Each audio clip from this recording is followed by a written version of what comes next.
So, hello, welcome. Now, finally, this seems to work, and I managed to go live with this thing. So, I I don't know why it is so difficult to get this thing to work. I mean, everybody else seems to manage. It's not my age or my inability to deal with computers. I was a programmer and web administrator for e-learning for 20 years professionally. So I should know how to do this, but it's just the things don't want to connect. And when they connect, they don't want to communicate. And then it's stuck at, going live and doing nothing. So there's all sorts of difficulties. Anyway, I don't want to bother you with this. This time, I've not announced the live stream. The past two times I did announce it and it didn't happen because it didn't work. So this time I did not announce it and now it works, which is great. And now we have an unannounced live stream in which I will do this. And I just see it as a test. If you think that I should do it again live, the same thing, then I can delete this and we can do it again at a better time live. But at the moment, I will do it like this, and you will find the recording on the channel, so then you can watch the recording. It doesn't matter really whether it's live or whether it's a video, right? Because otherwise I would make a static video, which would be essentially the same without the complaining. So now we're talking about Ritsos, the Moonlight Sonata, and I told you something about the background of this in the previous video about the Moonlight Sonata. You can go back and have a look at it if you want. It's on this channel and it was very well received by you. You said you liked it and you like the poetry. Of course, it's no wonder. Ritsos is one of the greatest poets in Greek language. And so we want to continue this. You left comments saying that you would like to do more of Ritsos, and I agree, we should do more of Ritsos. But I also don't want to overload the regular videos with Ritsos because this is a very long poem. In order to go through it, we will need 3 or 4 sessions, maybe even more, depending on the speed. And if we keep doing it on the main channel, then we don't have any other content for people who don't want to read only Ritsos. And so this is why I thought of these live sessions. Then I would put it here and we would talk live about it. And this also has the advantage for you that you can ask questions if the live stream is not a secret like this one, but you can ask, in principle at least, you can ask questions and then we can talk about it. And I can help you, whenever you have difficulties understanding something. So, okay. And so we will do these live. And then when I manage to get this live working more reliably, we can also read other texts in Greek. And so we have this stream of reading texts live versus having the normal, more varied content as a normal videos on the channel. And I hope that this will be good for everyone. Also, most of these live sessions will be for members only. This is the first one, and I thought that it would be good to leave it open so that you all know what this looks like.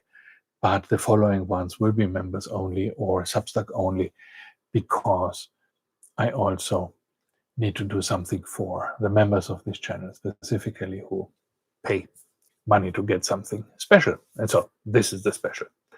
Okay, so let's go. We have the poem of Ritsos here. And if you look at it, I hope that now this will work and show in your YouTube here on the left, here we go, on the left side, should be the text. And you see that this is the text we already talked about last time in the other video. I will go very quickly through it anyway, so that you remember what was happening and you're not totally thrown into the deep water here. So this whole poem is not poetry in the sense that it rhymes and has this metric structure that classic poetry has, but it is a modern, it's a prose poem where the poetry is in the expressions, it's in the way of speaking, it's in the images, but it's not in the form of it. So the form of it is a piece of prose. And what's happening is that you have a woman dressed in black, which are these. You remember in Greece, you have these um, women whose husbands have died, these old women, old widows. And as a widow, you're supposed to be dressed in black. And so if you go to villages, you will find lots of these widows dressed in black. And so this is the same here. You have a woman dressed in black. So she's an older woman, we are supposed to understand. We hear that she has white hair, and she is met by a young man.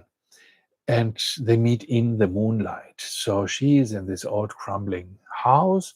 You must imagine a Greek aristocratic big villa that is now empty and slowly decaying, and all kinds of things are making noises in the night and crumbling and so on. And you have this moonlit night with very strong moonlight, which is what Ritsos wants. And you have the background of the Moonlight Sonata of Beethoven.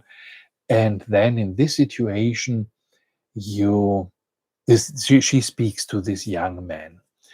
And it's not clear who the young man is. It's not clear where the young man comes from. Is he even a real person? Is he only existing in her imagination? We don't know. And yeah, so the whole text is the woman speaking to the young man. So now I'm a little, let me say, I'm a little confused again, because this is all very nice, but I don't see any stats about the network and things happening on the network, any traffic going in or out. But anyway, look, we will just assume that it works, and we will see later. If it doesn't work, then we will do all of this again. So, okay, that's modern technology. Anyway, so yeah. And so it's a spring evening, a large room of an old house, and an elderly woman dressed in black speaks to a young man. They have not turned on lights, so you only see the moonlight. And the woman in black has also published poetry, religious poetry. So this is supposed to, let me say, I want not the print layout, so we get rid of these. We get rid of these empty spaces. The woman in black has published religious poetry.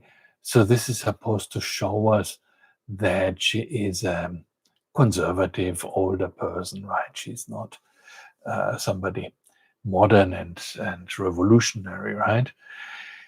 And so she speaks to the young man, and the first thing she says, and also the most common thing she will say throughout the poem, is this here: let me go with you.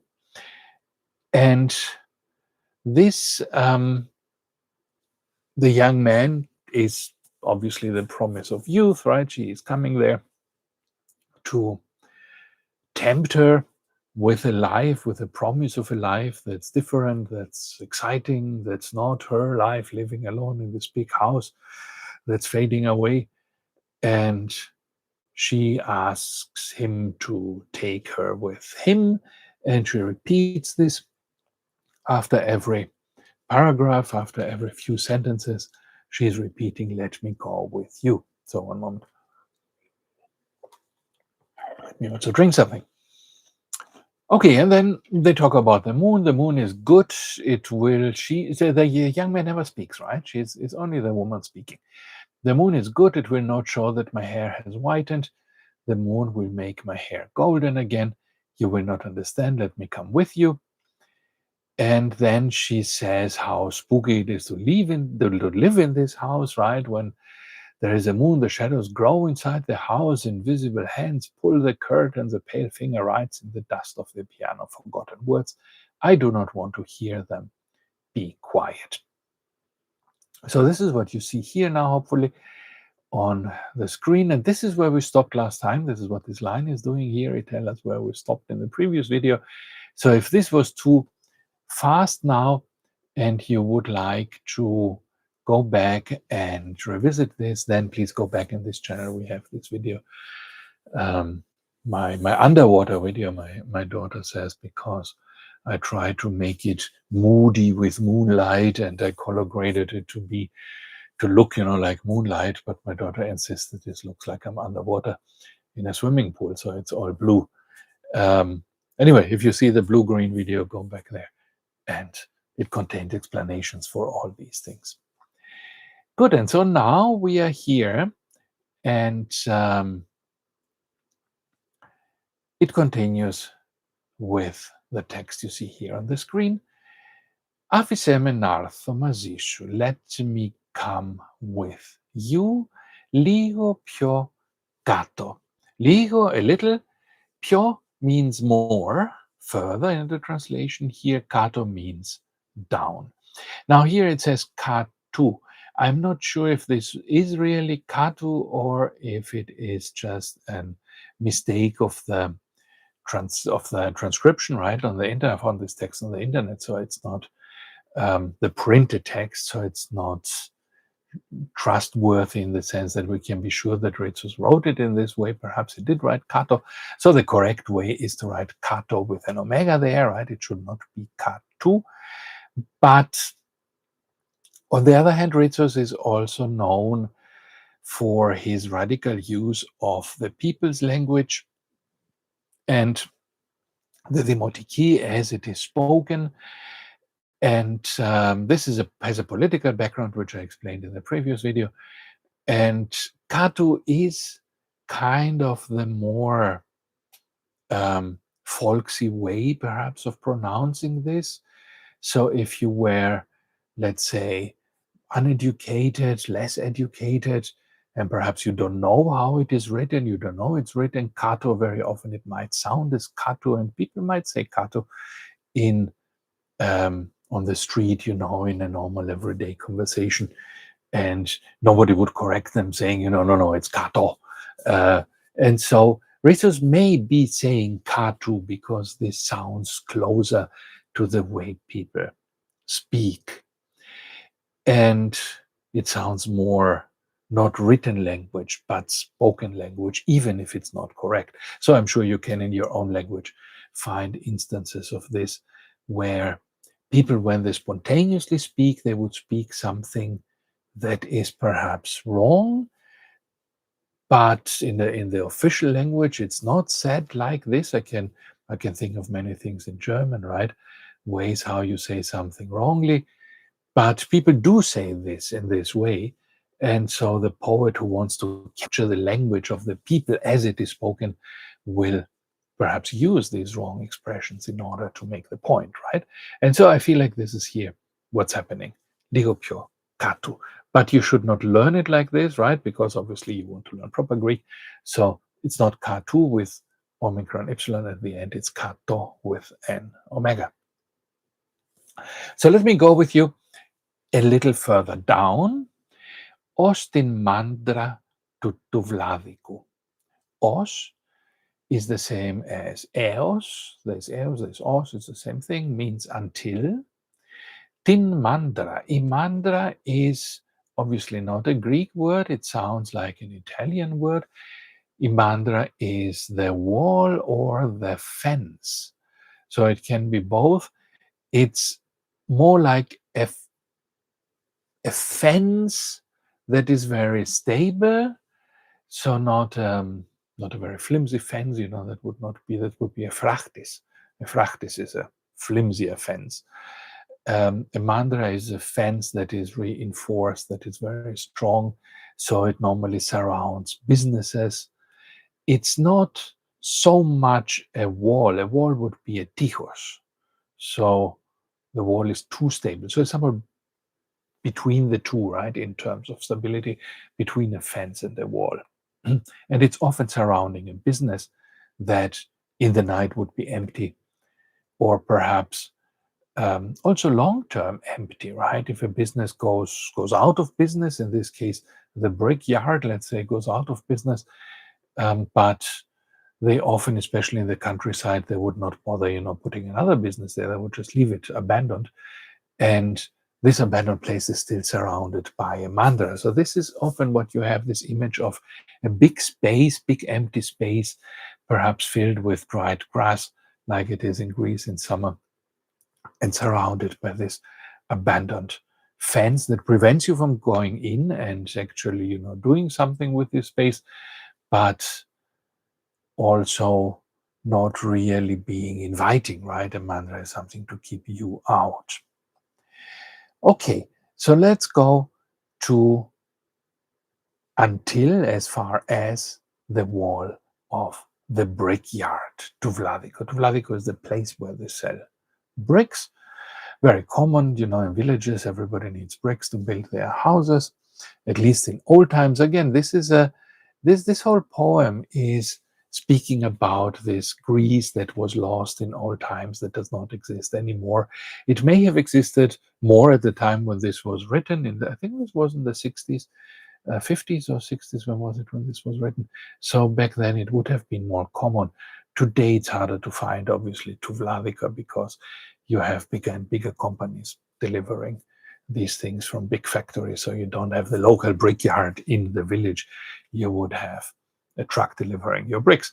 But so this adds to the atmosphere here, right, of this out of the way village, out of the world village in which this happens. Oseki, until there, right? Os again, until, eki, there, until there, translated as here as far as, but it means until there. Pustrivi, where it turns, pustrivi, it turns. Odromos, the street. Oseki, pustrivi, odromos, until there where the street turns, και φαίνεται, and there is visible, η πολιτεία, the city. Yeah, so you have the image of the street turning, and you stand at the turn of the street and you can see the city far away. And politia is a poetic way. Today you would say a poli, fenete poli. But politia sounds different from poli. It has a slightly different connotation. Poli is the city as as a unit of habitation where people live and so on. This is the poli. This is the city in the same sense as we use city in English, the town, or perhaps the city really. Yeah, and politia has a little more of a poetic ring to it. It is more,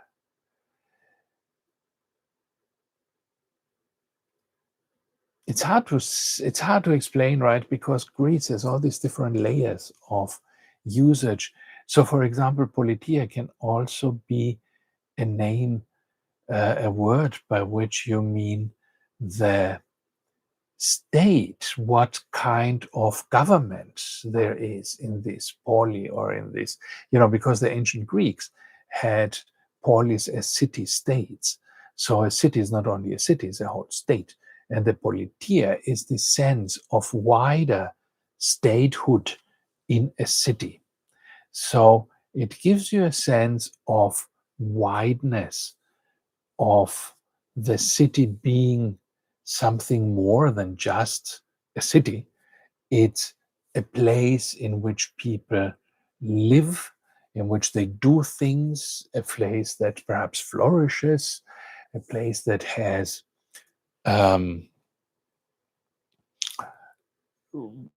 economic relationships with other places, where you have trade. And so it is bigger and more, and also, as a word, it is more sounding, resounding, polytia, with all these vowels in it. It is a more melodious word than just saying poly.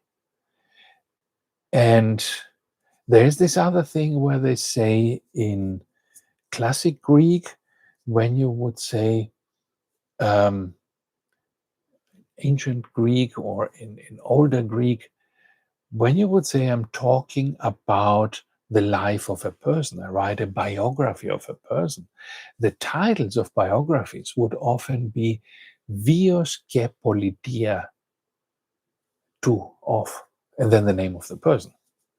Vios και Politia to Alexis Orba. So it would be famously Alexis Orbas, right? You know him. The Kazantzakis novel is titled like this. So it would say Vios is the life, and Politia. And Politia here means not the city. It's not the life and the city of Zorbas. It's the life and the works, the life and whatever happened in this life, whatever this person did, the public activity of this person. Because politia is, as I said, it has to do with politics, right? It has to do with the political influence of this person, with the social influence of this person. So vios και politia means life and social influence, life and influence, life and works. And when he says politia here, this sounds in there, right? It's not only a city, it's the lives of these people in there. So as far as where the road turns, and this town full of life appears, right? And this is the beauty of Greek, right? I mean, this is why Greek is special in a way, compared with many other modern languages, because it's not because the Greeks are anything special, but because just the age of a language adds these layers of complexity to it. The older languages, the more echoes you have in the words, and the more different meanings you have. And it's the same in Chinese, right? Where you have a Chinese word and you look it up in a dictionary. I happen to live in China, so often I look Chinese words up, and then you find that a common word might have 10, 15, 20 different meanings, sometimes completely different, right? Completely unrelated meanings that come from the history of this word. This word has been used for 3,000 years, and so it has acquired all these different meanings. And if you want to know how it is used today, you need to, choose one of these meanings. And often it's very difficult because, like here, the poet actually wants you to have all these meanings. They don't want you to limit it to mean city. It is city, yes, but it's also the place of living. It's also the place of working. It's also the dreams of these people sleeping there in this dark city, right? And this is all sounding within this city, word city, right? And yeah, many modern languages don't have this just because they don't have enough time. They did not have the time to develop all these meanings. If you take, English is a relatively modern language, and it does not have a history of 2,000, 3,000 years. It has a history of perhaps 500 years in its modern form, since Shakespeare, roughly.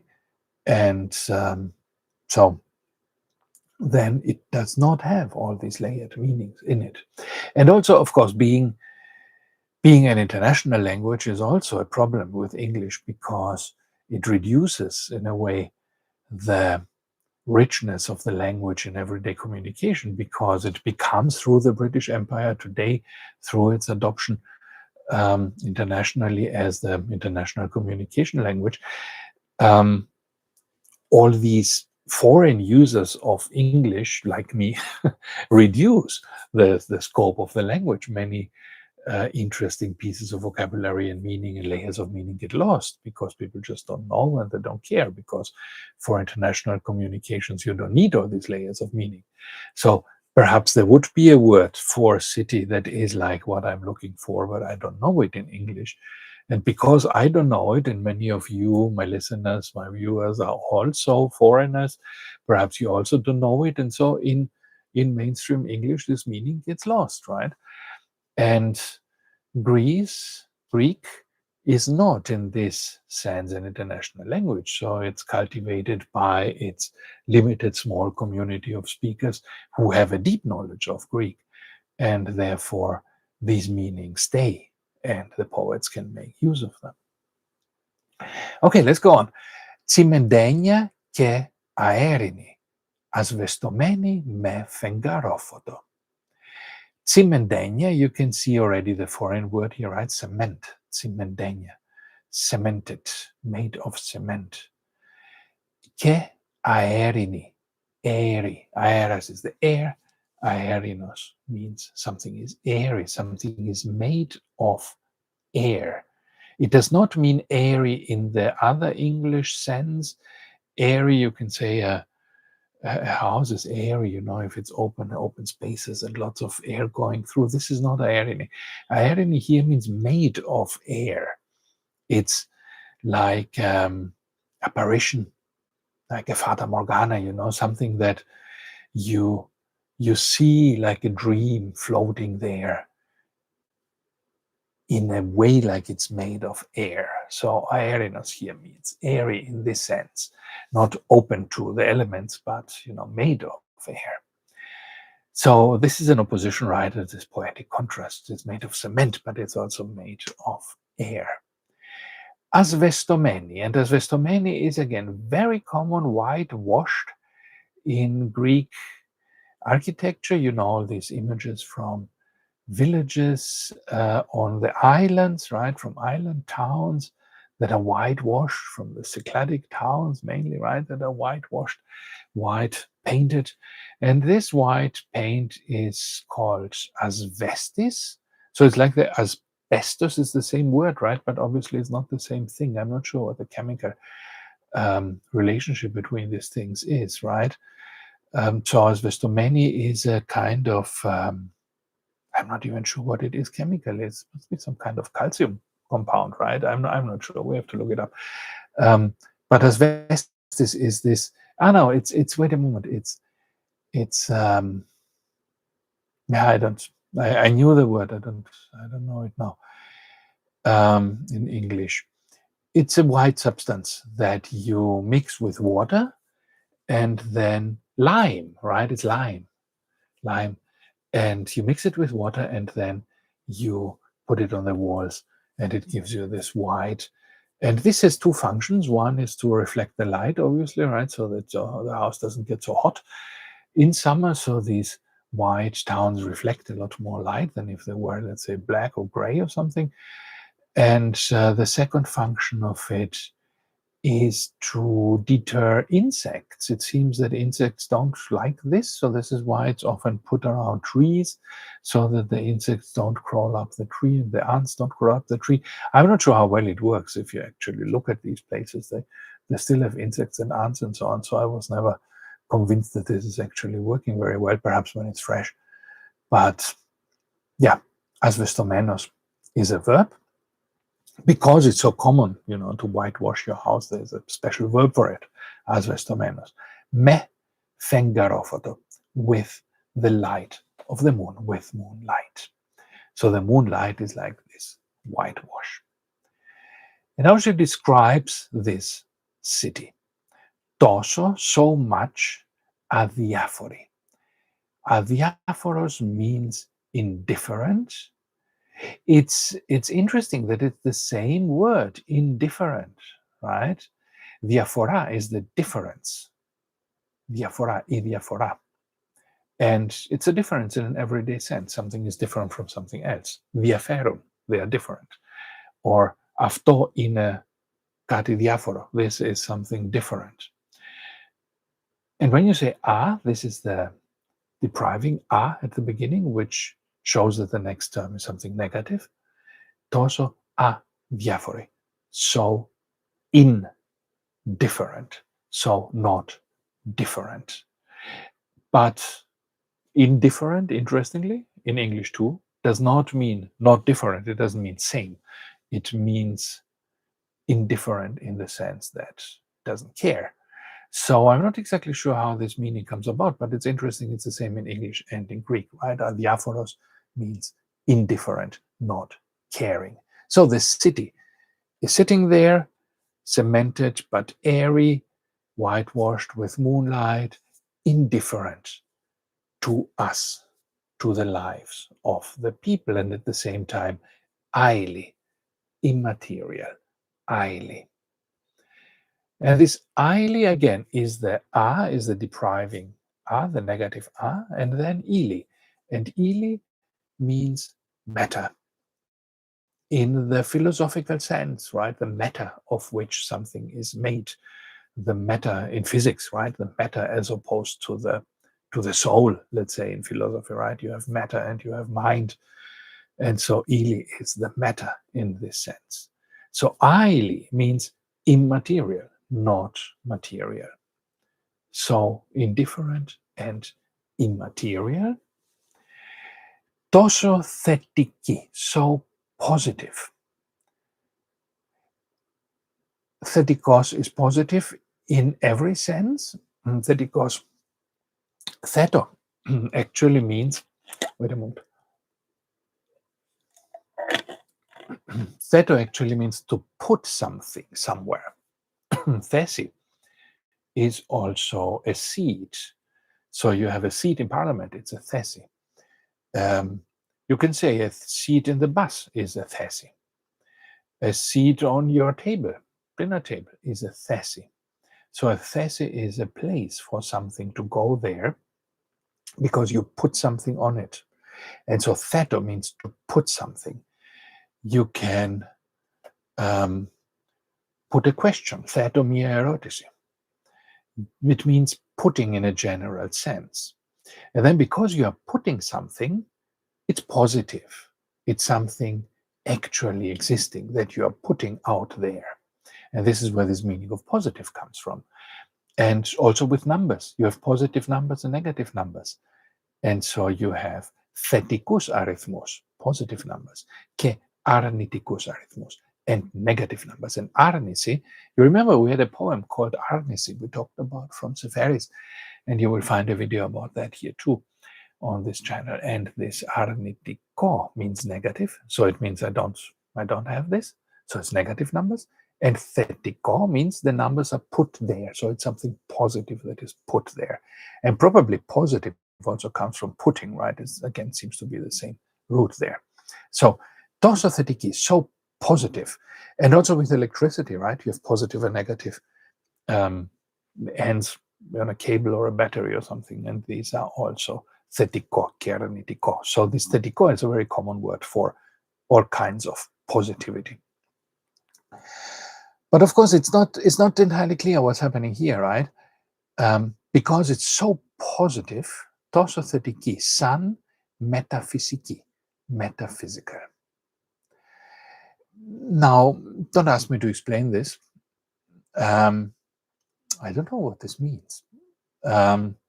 It's poetry. I mean, in a poetic speech, you often have expressions that are difficult to pin down in terms of meaning, strictly meaning something. And it's more about creating an image in your mind. And so I think this is happening here. You have all these oppositions between solidity and airiness. It is cemented but airy. It is whitewashed, which is a physical thing, but whitewashed with moonlight, which is again not physical. It is indifferent but immaterial, again the immateriality, the dreaminess of it. It's positive, but it is metaphysical. Metaphysical literally means beyond the physical world, right? So meta means beyond, and physical is the physical word, is the word of physics. So metaphysics comes from Aristotle, the word, and it means beyond the physics, because Aristotle was also a physicist, right? He was doing studies in physics, but here it is metaphysical. physics, beyond the physical. So again, it's airy, it's dreamy, it's metaphysical. But it's so positive as to be metaphysical. So it's not, negative. It's not, it's this opposition, right? It's this wholeness. And perhaps you can understand it like some kind of Taoist thing, right? This you have these two, the yin and the yang, right? These two forces that are visualized in this circle where you have the black and the white thing, and um, they bite into each other's tails, right? Or also ancient Greek image of the Ouroboros, right? This animal that is biting its own tail and therefore symbolizing the wholeness of the universe.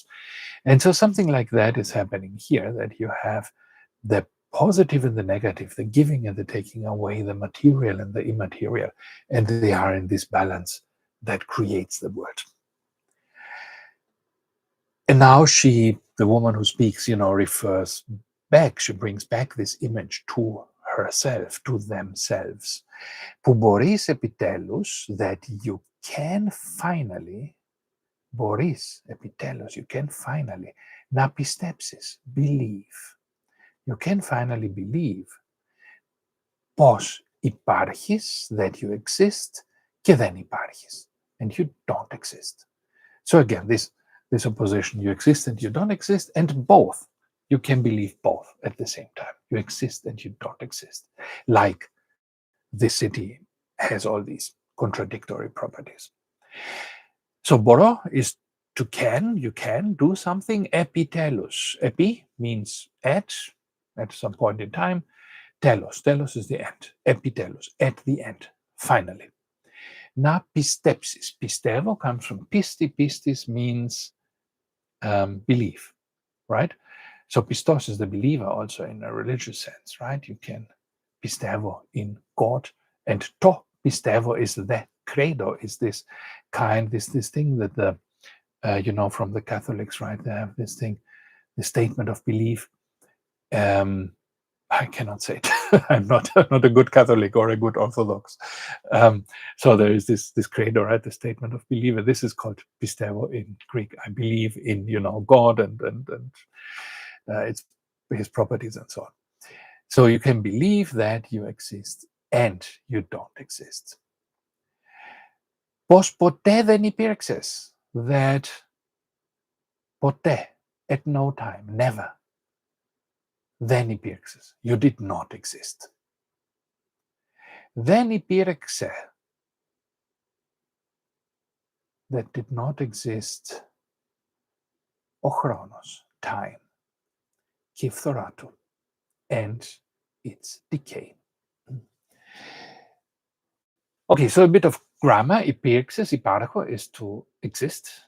Υπήρξες means you, right? Υπάρχω, υπάρχεις. Υπήρξα would be first person. Υπήρξες, second person. You did not exist. So now the poet speaks to you, right? To the reader. Or the woman speaks to herself. You can believe that you existed. Or perhaps you speak to the young man. Που ποτέ δεν υπήρξες.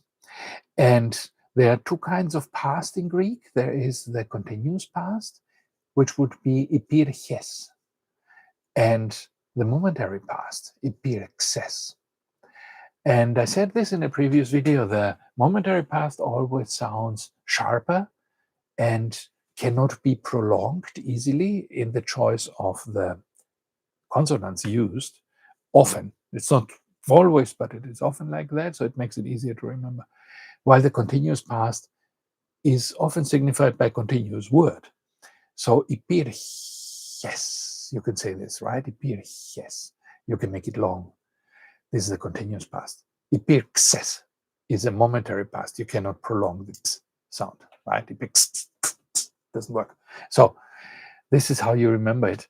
Υπήρξες is the momentary past. It did not exist.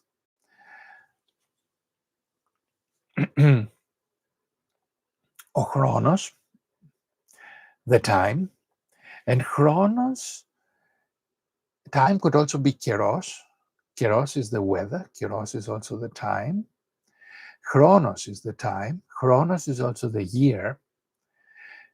Chronos is more the time in physical sense. So when you're measuring time, you're measuring chronos, not keros. Keros is more the time in an everyday seasonal sense, because it has to do with the weather, right? The weather and the seasons. So if you are a farmer and you say the time has come to, I don't know, harvest the olives, then you would say, O keros, ήρθε ο καιρός να μαζέψουμε τις ελιές. The time has come to harvest the olive, to collect the olives. Because now you're talking about a seasonal time. You wouldn't say o chronos. You can say o chronos, it would be understandable, but it would sound wrong, because this would, chronos always invokes this image of a clock, of particular way of measuring time, right? A timepiece. And this is not what you want to be saying. You don't want to say there exists the measurable time, the moment of collecting the olives right now, right? This is not what it means. Okay, and phthora is the decay. It's a slightly older word. You would not necessarily say it today, but decay itself is also not a very common word, right? Nobody says this in English for every day. My car has decayed, right? You would not say this. So it has the same quality of being something a little more poetic and a little more unusual, decay. Phthiro means to slowly wear down something, and phthora is the noun. Afiseme nartho mazeshu. Let me come with you. Okay, so I would say let's stop here for the moment for a number of reasons. I will put a sign here so we remember next time. One is I don't want this to be too long. Probably you also don't want this to be 3 hours. So we do a little bit, we stop, we do the next one. So this is easier for you also to use and to listen to in smaller units than having this thing at once. And the other reason is I'm not actually sure if this is even being recorded, perhaps because I don't see anything on my internet. You're not transmitting anything. So we will see if this does not work. If we don't have a connection, then this is very bad. I did all this for nothing. I also don't see any live chat, so nobody is here. We will see. So wish me luck that this actually worked. I hope that this was useful to you. If this was good, if you like it, we will do more such live sessions. Perhaps I will do another one unannounced, because I don't want to make you, come to something that then does not work. But after that, I will announce them better, and then you will know when they happen, and you can come to be present during these live sessions. It's just that I did 2 which did not work at all, and so I don't want to continue doing not working live sessions. Okay, so let's finish here. We will meet again each other also on the normal channel, where I keep posting things outside of live sessions. But I think it's okay to do the reading in this way, right? So you can still participate. You can also always use the comments even after the live session is over. I try to answer every comment. So if you ask questions in the comments to this here, I will try to give you an answer as far as I can. And so I wish you, a nice day and a nice week, and see you again in the next one. Bye-bye.